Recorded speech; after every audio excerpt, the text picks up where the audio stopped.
Like the future. No. It's future, like not that. future.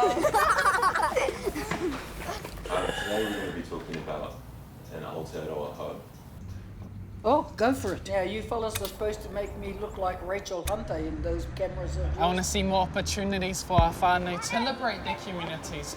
We say in Māori, kua noho koe I te hari me te koa, that you would find the rapture of being alive, and that's what dominates your days and your nights.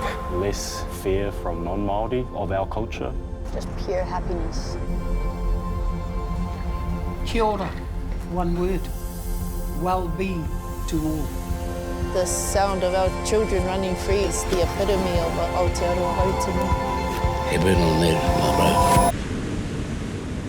Heaven on earth, with all the goodies in it.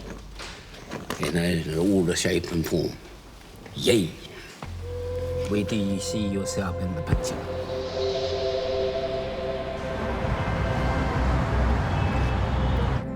Come. Kia tera.